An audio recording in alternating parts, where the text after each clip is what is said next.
दोस्तों नमस्कार, ये है मार्गदर्शन फॉर सिविल सर्विसेज। मैं अनुराग चौधरी। दोस्तों घटना चक्र सामान्य अध्ययन पूर्वावलोकन श्रृंखला के अंतर्गत इस वीडियो में प्रस्तुत है भारतीय राज्य व्यवस्था एवं शासन से संबंधित महत्वपूर्ण प्रश्न जो आपके आगामी परीक्षाओं जैसे यूपीपीसीएस प्रारंभिक परीक्षा, आरओ लोअर पीसीएस तथा अन्य राज्य लोक सेवा आयोगों जैसे उत्तराखंड, बिहार, राजस्थान, झारखंड, एमपीपीसीएस द्वारा आयोजित परीक्षाओं के लिए बहुत ही उपयोगी है। इस वीडियो में हम विधानसभा एवं विधान परिषद से संबंधित शेष प्रश्नों को कंटिन्यू करेंगे। तो आइए शुरू करते हैं आज का वीडियो। पहला प्रश्न है दोस्तों, सूची 1 का सूची 2 से सुमेलन करिए और दिए गए कूट से सही उत्तर का चयन करिए। तो इसमें सूची 1 में विधानसभा के नवनिर्वाचित अध्यक्ष और सूची 2 में राज्य दिए गए हैं। तो देखिए, रमेश तावड़कर ये गोवा विधानसभा के अध्यक्ष, कुलतार सांधवान पंजाब विधानसभा, टी सत्यव्रत मणिपुर और रितु खंडूरी ये आप देख लीजिए, रितु खंडूरी भूषण ये उत्तराखंड विधानसभा के अध्यक्ष निर्वाचित हुए थे। तो सीधे सीधे आपका सुमेलन हो जाएगा 1 2 3 4। ऑप्शन बी आपका सही उत्तर है। और आप जान लीजिए दोस्तों, फरवरी मार्च 2022 में संपन्न 5 राज्यों के विधानसभा चुनाव के पश्चात इन राज्यों में जो नई विधानसभाएं गठित हुई हैं उनके नवनिर्वाचित अध्यक्षों में रमेश तावड़कर गोवा के, कुलतार सिंह सांधवान पंजाब विधानसभा अध्यक्ष, टी सत्यव्रत सिंह मणिपुर, रितु खंडूरी भूषण उत्तराखंड और सतीश महाना उत्तर प्रदेश के विधानसभा अध्यक्ष जो है चुने गए हैं। अगला प्रश्न है, निम्नांकित में से कौन मध्य प्रदेश विधानसभा के सामयिक अध्यक्ष या प्रोटेम स्पीकर, अध्यक्ष और उपाध्यक्ष के पद पर रहे हैं? तो ये हैं रामकिशोर शुक्ल। अगला प्रश्न है दोस्तों, राज्य की विधानसभा के सत्रावसान का आदेश किसके द्वारा जारी किया जाता है? तो आप जानते हैं, बहुत ही आसान सा प्रश्न है, राज्यपाल के द्वारा। दोस्तों संविधान के अनुच्छेद 174(2) के तहत राज्य की विधानसभा के सत्रावसान का आदेश राज्यपाल के द्वारा समय समय पर दिया जाता है और राज्यपाल अनुच्छेद 174(2) ख के आधार पर समय समय पर विधानसभा का विघटन कर सकते हैं। अगला प्रश्न है दोस्तों, भारत के किसी राज्य की विधानसभा के संदर्भ में निम्नलिखित कथनों पर विचार कीजिए। देखिए, पहला कथन है कि वर्ष के प्रथम सत्र के प्रारंभ में राज्यपाल जो हैं सदन के सदस्यों के लिए रूढ़िगत संबोधन करता है। बिल्कुल सही है। दूसरा है कि जब किसी विशिष्ट विषय पर राज्य विधानमंडल के पास कोई नियम नहीं होता तो उस विषय पर वह लोकसभा के नियम का पालन करता है। बिल्कुल सही। तो इसमें से कौन से कथन सही हैं? सही उत्तर हो जाएगा 1 और 2 दोनों। और आप जान लीजिए दोस्तों, अनुच्छेद 176(1) के अनुसार राज्यपाल विधानसभा के लिए प्रत्येक साधारण निर्वाचन के पश्चात प्रथम सत्र के आरंभ में और प्रत्येक वर्ष के प्रथम सत्र के आरंभ में विधानसभा या विधान परिषद वाले राज्य की दशा में एक साथ समवेत दोनों सदनों में अभिभाषण या रूढ़िगत संबोधन करते हैं। तो कथन 1 सही है। और दूसरी चीज़, अनुच्छेद 208(1) के अनुसार संविधान के उपबंधों के अधीन रहते हुए राज्य के विधानमंडल का कोई सदन, विधानसभा या विधान परिषद अपनी प्रक्रिया और अपने कार्य संचालन के विनियमन के लिए नियम बना सकेगा। साथ ही अनुच्छेद 208(2) के अनुसार जब तक खंड 1 के अधीन नियम नहीं बनाए जाते हैं तब तक एक संविधान के प्रारंभ से ठीक पहले तत्स्थानीय प्रांत के विधानमंडल के संबंध में जो प्रक्रिया के नियम और अस्थायी आदेश प्रवृत्त थे उस समय राज्य के विधानमंडल के संबंध में प्रभावी होंगे। इसके अतिरिक्त अनुच्छेद 209 के तहत राज्य का विधानमंडल वित्तीय कार्य को समय से पूरा करने के उद्देश्य से किसी वित्तीय विषय से संबंधित सदन या सदनों की प्रक्रिया और कार्य संचालन का विनियमन विधि द्वारा कर सकता है। साथ ही जब किसी विशिष्ट विषय पर राज्य विधानमंडल के पास कोई नियम नहीं होता तो उस विषय पर वह लोकसभा के नियम का पालन करता है। अगला प्रश्न है, मध्य प्रदेश विधानसभा से संबंधित है कि मध्य प्रदेश विधानसभा की कार्रवाई का सही क्रम चुनिए। तो इसमें सही क्रम हो जाएगा आपको, आप देख लीजिए, विधानसभा की कार्रवाई में पहले सत्र में पहले शपथ या प्रतिज्ञान, तो यहाँ पर आप जान लीजिए पहले 3 हो जाएगा, यानी शपथ या प्रतिज्ञान। फिर राज्यपाल का अभिभाषण तो 2 हो जाएगा। उसके बाद मंत्रियों का परिचय होता है तो 4 हो जाएगा। और फिर निधन संबंधी उल्लेख तो 3 2 4 1 जो है ये क्रम हो गया है। ऑप्शन बी आपका सही उत्तर है। अगला प्रश्न है दोस्तों, राजस्थान विधानसभा में लोक महत्व के किसी विषय पर स्थगन प्रस्ताव की प्रक्रिया के नियम के संबंध में कौन से कथन सही हैं? तो देखिए, प्रस्ताव प्रस्तुत करने के लिए अध्यक्ष की सहमति आवश्यक है, बिल्कुल सही। विशेष प्रस्ताव जो है द्वारा विशेषाधिकार का प्रश्न उठाया जा सकता है, ये सही नहीं है। प्रस्ताव हाल में घटित किसी विशिष्ट घटना तक सीमित रहेगा और एक बैठक में एक से अधिक प्रस्ताव प्रस्तुत नहीं होंगे। तो ए, सी और डी आपके सही हैं। आप देखिए, ऑप्शन सी, ए, सी और डी आपके सही उत्तर हो जाएंगे। अगला प्रश्न है दोस्तों, राज्य विधानमंडल की बैठक आयोजित करने के लिए कोरम क्या होता है? तो आप जान लीजिए, 10 सदस्य या कुल सदस्यता का 10वां हिस्सा जो भी अधिक हो। बहुत ही महत्वपूर्ण है और आप जान लीजिए कि ये आरओ में पूछा गया है ये प्रश्न कि संविधान के अनुच्छेद 189(3) के अनुसार जब तक राज्य का विधानमंडल विधि द्वारा अन्यथा उपबंध न करे तब तक राज्य के विधानमंडल के किसी सदन का अधिवेशन गठित करने के लिए कोरम या गणपूर्ति 10 सदस्य या सदन के सदस्यों की कुल संख्या का 10वां भाग, इसमें से जो भी अधिक हो वो होगा। राजस्थान स्पेशल प्रश्न है। राजस्थान विधानसभा के प्रक्रिया तथा कार्य संचालन संबंधी नियमों के अनुसार निम्नांकित में से कौन से विभाग के प्राक्कलन समिति क के नियंत्रणाधीन नहीं है? ऑप्शन देखिए, सार्वजनिक निर्माण विभाग, गृह विभाग, शिक्षा विभाग और वित्त विभाग। तो सही उत्तर है गृह विभाग, ऑप्शन बी। दोस्तों आप जान लीजिए, राजस्थान विधानसभा के प्रक्रिया तथा कार्य संचालन संबंधी नियमों के अनुसार प्रश्नगत विभागों में से सार्वजनिक निर्माण विभाग, शिक्षा विभाग और वित्त विभाग के प्राक्कलन या प्राक्कलन समिति ए के नियंत्रणाधीन है, जबकि गृह विभाग के प्राक्कलन या प्राक्कलन समिति ख के नियंत्रणाधीन है। अगला प्रश्न है दोस्तों, महत्वपूर्ण प्रश्न है। यहाँ पर आपसे पूछा गया है कि राज्य विधानसभा निम्नलिखित में से किनके निर्वाचन में भाग लेती है? तो भारत के राष्ट्रपति के, बिल्कुल सही है। भारत के उपराष्ट्रपति के नहीं, राज्यसभा के सदस्यों के और राज्य विधान परिषद के सदस्यों के। तो आप जान लीजिए, राज्य विधानसभा जो है भारत के राष्ट्रपति, राज्यसभा सदस्य और विधान परिषद के सदस्यों के निर्वाचन में भाग लेती है। 1, 3 और 4, ऑप्शन बी आपका सही उत्तर हो जाएगा। दोस्तों राज्य विधानसभा भारत के राष्ट्रपति के, राज्यसभा सदस्यों के और राज्य विधान परिषद के सदस्यों के निर्वाचन में भाग लेती है। और आप जान लीजिए, भारत के उपराष्ट्रपति का जो निर्वाचन होता है वो संसद के दोनों सदनों यानी राज्यसभा और लोकसभा के सदस्यों द्वारा आनुपातिक प्रतिनिधित्व पद्धति के अनुसार एकल संक्रमणीय मत के द्वारा किया जाता है। अगला प्रश्न है दोस्तों, राज्य की संचित निधि का संचालन किया जाता है तो राज्य के राज्यपाल द्वारा, मुख्यमंत्री द्वारा, वित्त मंत्री द्वारा या उपर्युक्त में से कोई नहीं? तो सही उत्तर है उपर्युक्त में से कोई नहीं। क्यों? क्योंकि राज्य की जो संचित निधि होती है उसका संचालन राज्य विधानमंडल के द्वारा किया जाता है। अगला प्रश्न है, निम्नलिखित में से कौन एक राज्य की आकस्मिक निधि की स्थापना के लिए उत्तरदायी है? तो उत्तर है किसी राज्य का विधानमंडल।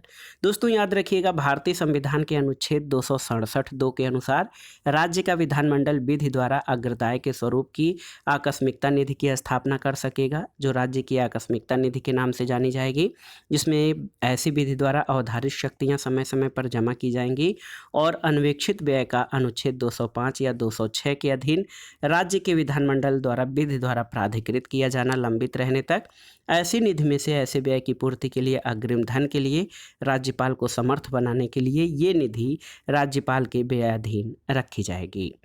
अगला प्रश्न है, भारतीय संविधान के अनुच्छेद 162 के शीर्षक के संबंध में निम्न में से कौन सा सही है? तो उत्तर है राज्य की कार्यपालिका शक्ति का विस्तार। आप जानते हैं कि भारतीय संविधान के अनुच्छेद 162 में राज्य की कार्यपालिका संबंधी शक्ति के विस्तार का उपबंध किया गया है और इस अनुच्छेद के अनुसार इस संविधान के उपबंधों के अधीन रहते हुए किसी राज्य की कार्यपालिका शक्ति का विस्तार उन विषयों पर होगा जिनके संबंध में उस राज्य के विधानमंडल की विधि बनाने की शक्ति है। अगला प्रश्न है, राज्य विधायिका से संबंधित अनुच्छेदों को सुमेलित कीजिए। तो यहाँ पर देखिए, राज्य में विधायिका का गठन आप जानते हैं अनुच्छेद 168 के तहत होता है। विधानसभा में अध्यक्ष तथा उपाध्यक्ष अनुच्छेद 178, सदस्यों के वेतन भत्ते आप जान लीजिए अनुच्छेद 195 के तहत, और वित्त विधेयक या मनी बिल की परिभाषा दोस्तों, तो वित्त विधेयक या जो धन विधेयक की परिभाषा आप जान लीजिए अनुच्छेद 199 में दी गई है। तो सही सुमेलन 3, 1, 4, 2, 3, 1, 4, 2। तो यहाँ पर जो विकल्प है 3, 1, 4, 2, ऑप्शन सी इस प्रश्न का सही उत्तर हो जाएगा।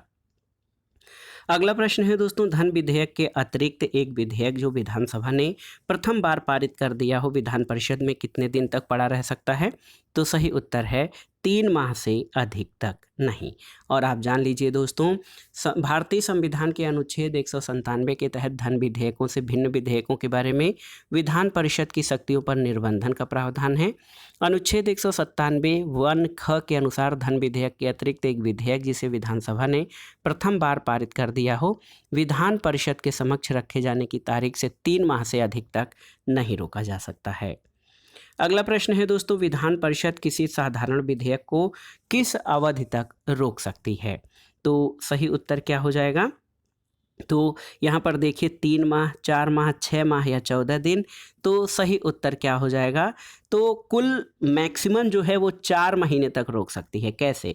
इसका कारण यहाँ पर दिया गया है कि संविधान के अनुच्छेद 197 के तहत धन विधेयक से भिन्न विधेयक यानी साधारण विधेयक जो हैं वो विधान परिषद में प्रथम बार में 3 माह तक और विधानसभा द्वारा पुनः पारित किए जाने पर 1 माह तक, इस प्रकार कुल 4 माह तक ही रोक सकती है। और धन विधेयकों को विधान परिषदों को 14 दिन की अवधि के भीतर लौटाना होता है। अगला प्रश्न है, राज्य में धन विधेयक या मनी बिल प्रस्तुत किया जा सकता है?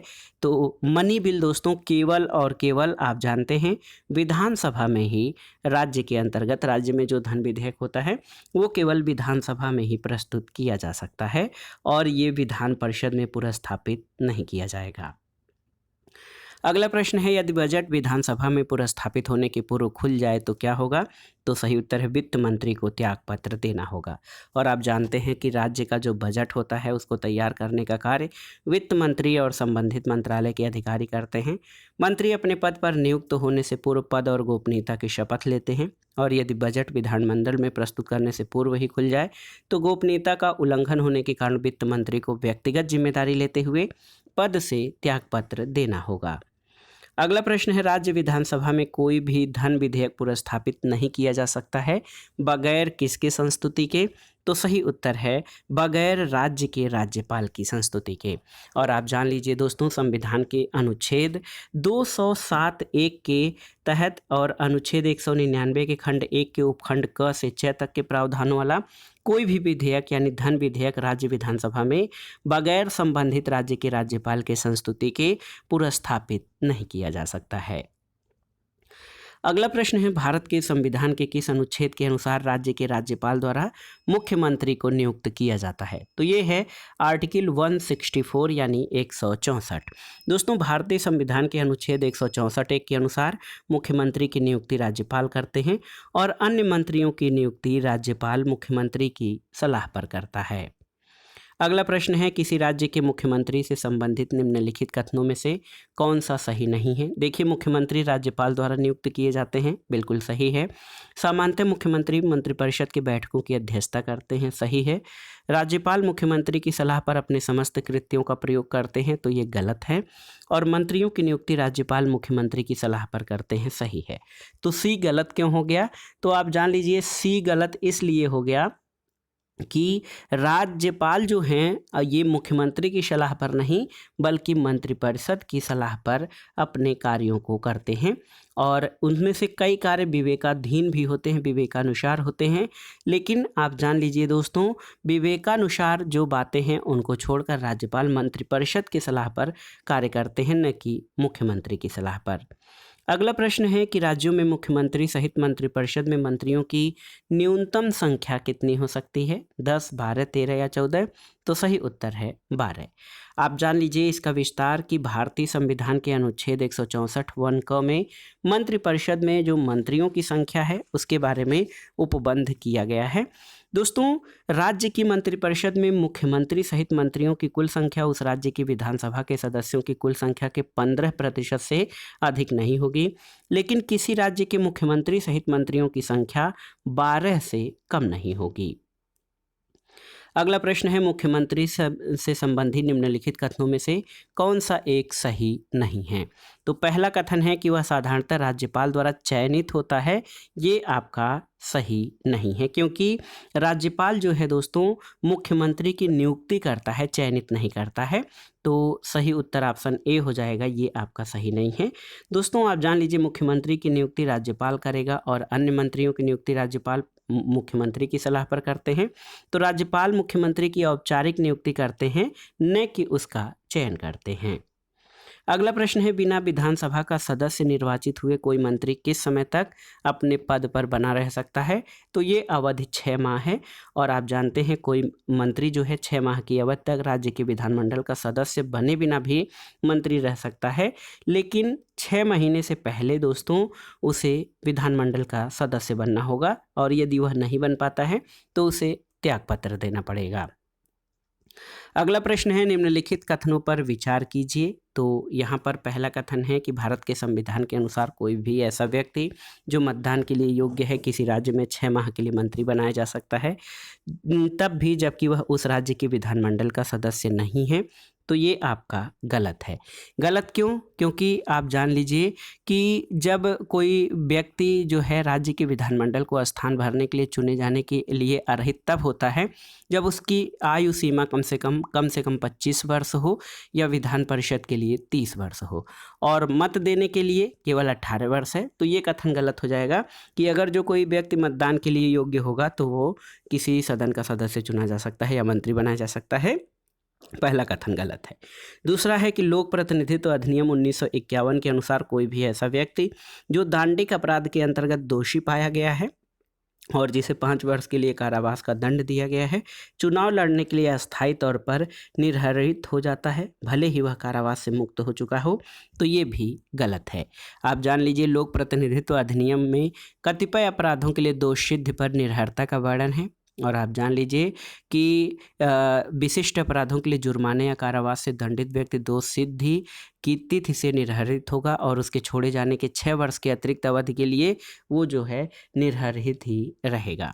लेकिन आप जान लीजिए अस्थायी तौर पर निर्हरित किए जाने का प्रावधान नहीं है। तो दोनों ही कथन आपके सही नहीं हैं। ऑप्शन पे आते हैं, ऑप्शन डी आपका सही उत्तर हो जाएगा, न तो 1 और ना ही 2। अब आइए अगले प्रश्न पर आते हैं दोस्तों। राज्य सरकार के मंत्रियों के वेतन और भत्तों का निर्धारण किसके द्वारा किया जाता है। तो ये राज्य विधानसभा के द्वारा किया जाता है। अगला प्रश्न है निम्न में से मुख्यमंत्री के संवैधानिक कर्तव्यों का दिए गए कूट की सहायता से जो है चयन करिए। तो मुख्यमंत्री राज्य के कार्यों के प्रशासन संबंधी विनिश्चय राज्यपाल को संसूचित करता है, बिल्कुल सही है। मुख्यमंत्री विधान विषयक प्रस्तावनाओं के बारे में राज्यपाल को संसूचित करता है, सही है।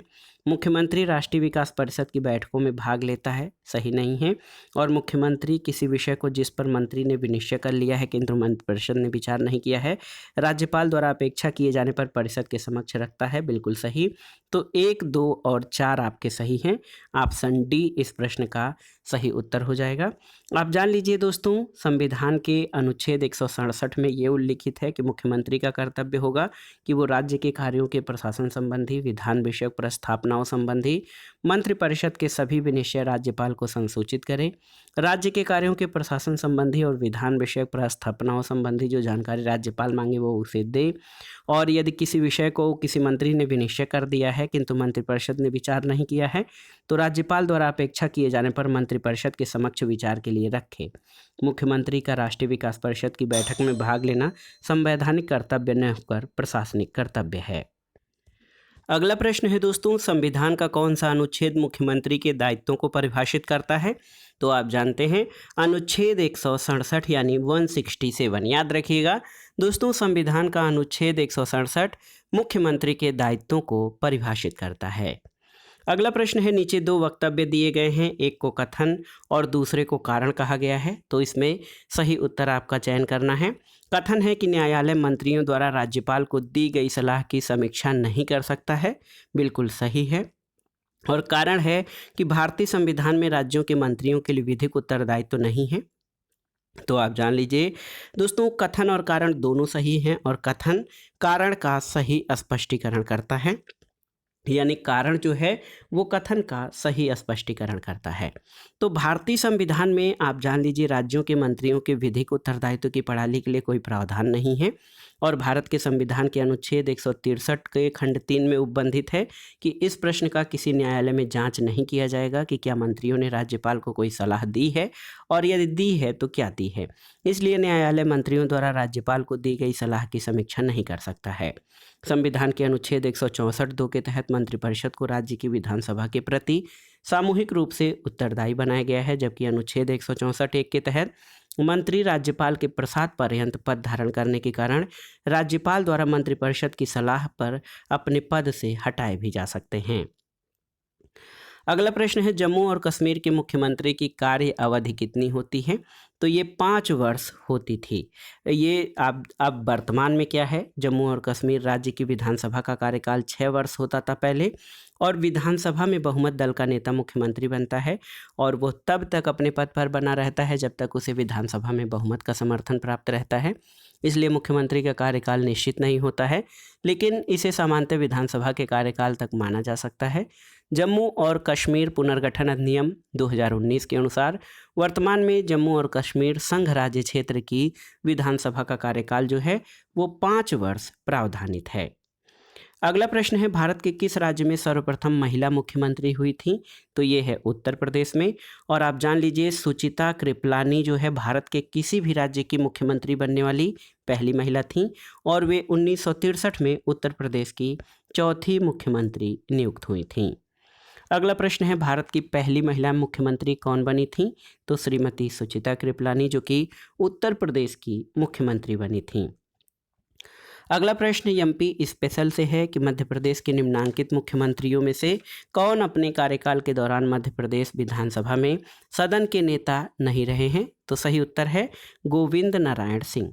आप जान लीजिए गोविंद नारायण सिंह मध्य प्रदेश विधानसभा के नेता न रहते हुए मुख्यमंत्री पद पर बने थे और इस अवधि में विजय राजे सिंधिया सदन की नेता रही थी। अगला प्रश्न है दोस्तों राज्य शासन के कार्यों की प्रक्रिया के सिद्धांतों का निर्माण करने वाली प्रमुख शक्ति कौन सी है। देखिए योजना आयोग, मंत्री, मुख्यमंत्री या सचिवालय। तो सही उत्तर है सचिवालय। दोस्तों राज्य सचिवालय राज्य प्रशासन का शीर्ष स्तर है जिस पर राज्य शासन के कार्यों की प्रक्रिया के सिद्धांतों के निर्माण का दायित्व होता है और ये मुख्य रूप से राज्य सरकार की नीति के निर्माण और उसके कार्यों के निर्वहन में सहायता करता है। अगला प्रश्न है निम्नलिखित कथनों पर विचार कीजिए। पहला है कि किसी राज्य में मुख्य सचिव को उस राज्य के राज्यपाल द्वारा नियुक्त किया जाता है। दूसरा है कि राज्य में मुख्य सचिव का नियत कार्यकाल होता है। तो इसमें आप देखिए केवल एक ही सही है, दूसरा गलत है। केवल एक आपका सही उत्तर हो जाएगा कि राज्य के मुख्य सचिव की नियुक्ति उस राज्य के राज्यपाल द्वारा किया जाता है। सामान्यतः उसकी नियुक्ति प्रशासनिक पदों पर कार्य के विशद अनुभव, प्रशासनिक प्रतिष्ठा और वरीयता आदि के आधार पर की जाती है। मुख्य सचिव का कार्यकाल निश्चित नहीं होता है। अगला प्रश्न है दोस्तों राज्य सचिवालय के प्रशासन में मंत्रिमंडल को जाने वाली सभी नस्तियां किसके माध्यम से भेजी जानी आवश्यक हैं। तो सही उत्तर है मुख्य सचिव के माध्यम से। और आप जान लीजिए कि जो फाइल हैं जिनको नस्ति कहते हैं दोस्तों, राज्य सचिवालय के प्रशासन में मंत्रिमंडल को जाने वाली सभी फाइलें मुख्य सचिव के माध्यम से भेजी जानी आवश्यक हैं क्योंकि वो मंत्रिमंडल के समक्ष आने वाले कार्यों का प्रभारी होता है। इसके अतिरिक्त वह सामान्य प्रशासन विभाग में शासन का सचिव है और शासन के समस्त सचिवों का प्रमुख होता है। अगला प्रश्न है दोस्तों 1992 में अयोध्या घटना के पश्चात कुछ प्रदेशों में विधानसभाएं भंग कर दी गई थीं। नीचे लिखे प्रदेशों में किसकी विधानसभा भंग नहीं की गई थी। उत्तर प्रदेश, मध्य प्रदेश, हिमाचल प्रदेश और बिहार। तो सही उत्तर है बिहार। और आप जान लीजिए दोस्तों 6 दिसंबर 1992 को अयोध्या घटना के पश्चात भाजपा शासित उत्तर प्रदेश, मध्य प्रदेश, हिमाचल प्रदेश और राजस्थान राज्यों की विधानसभाएं भंग कर दी गई थीं, जबकि बिहार विधानसभा भंग नहीं किया गया था। बिहार में 1980 के बाद 1995 में राष्ट्रपति शासन लागू हुआ था। ऑप्शन डी आपका सही उत्तर है। अगला प्रश्न है निम्नलिखित राज्य में किस एक ने मुसलमानों के लिए नौकरी तथा शिक्षा में प्रवेश के लिए आरक्षण प्रस्तावित किया है। तो सही उत्तर है आंध्र प्रदेश। और आप जान लीजिए 2004 में आंध्र प्रदेश सरकार द्वारा मुसलमानों के लिए नौकरी और शिक्षा में प्रवेश के लिए आरक्षण लागू किया गया था जिस पर उच्च न्यायालय द्वारा रोक लगा दी गई थी। 2007 में आंध्र प्रदेश सरकार ने इस आरक्षण को 4% करते हुए ताकि कुल आरक्षण 50% की सीमा में रहे पुनः आरक्षण लागू किया, जिसे यद्यप पुनः उच्च न्यायालय ने खारिज कर दिया था। फिर भी मार्च 2010 में सर्वोच्च न्यायालय द्वारा अंतरिम निर्णय देते हुए इस आरक्षण को स्वीकृति दी गई और सर्वोच्च न्यायालय में अब ये मामला संविधान पीठ के समक्ष लंबित है। 2017 में तेलंगाना राज्य की विधायिका द्वारा मुसलमानों के आरक्षण को 4% से बढ़ाकर 12% करने के लिए विधेयक पारित किया गया था, जिसे लागू नहीं किया जा सका है। अगला प्रश्न बहुत ही महत्वपूर्ण है। भारत में एकमात्र राज्य कौन है जहां सामान्य सिविल कोड यानी कॉमन सिविल कोड लागू है? तो सही उत्तर है गोवा में। दोस्तों, गोवा भारत का एकमात्र ऐसा राज्य है जहां पर कॉमन या यूनिफॉर्म सिविल कोड लागू है। वस्तुतः यहाँ सभी नागरिकों के लिए 19वीं शताब्दी से ही पुर्तगीज सिविल कोड चला आ रहा है, जिसे परिवर्तित नहीं किया गया है।